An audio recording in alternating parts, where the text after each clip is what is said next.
Most of us have felt the acceleration of a car as it leaves the stop sign or the negative acceleration when it stops. Now, we hear the sportscaster describe this as a running back acceleration through the defensive line.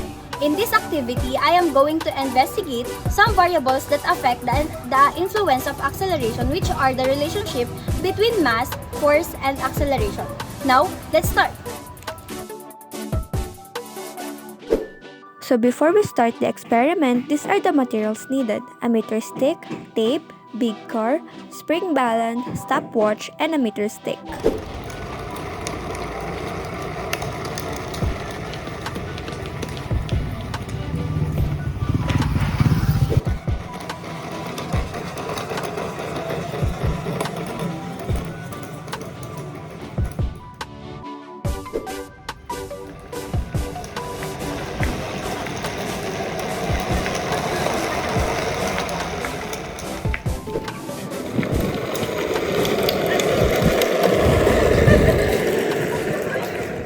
With what we have observed in this experiment, we strongly believe that this notion is wrong or to be rejected, because the acceleration of the skater goes faster and faster when pulled out of the constant force throughout the distance traveled.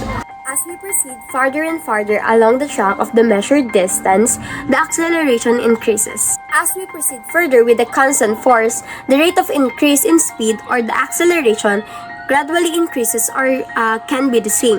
However, due to the factors like air resistance, rough surface, resulting in a decreased speed gain per distance.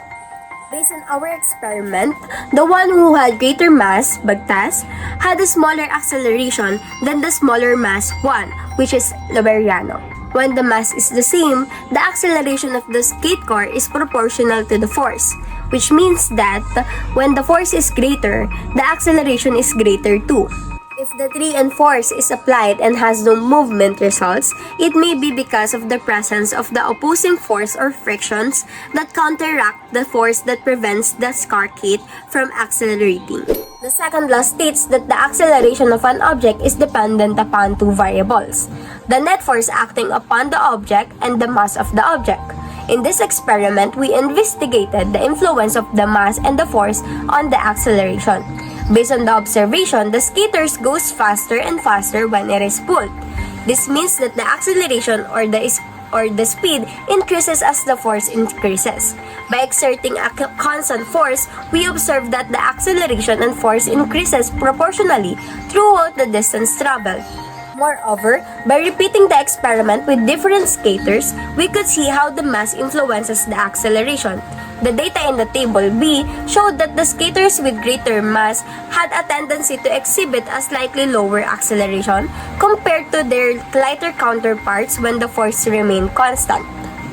Furthermore, based on the observation with different skaters and masses, we could see how the mass influences the force. The data showed that as the greater the mass, the more force is required to achieve the desired acceleration, which is in line with Newton's second law. In summary, this relationship between force, mass, and acceleration can be expressed in the equation force equals mass, time, and acceleration.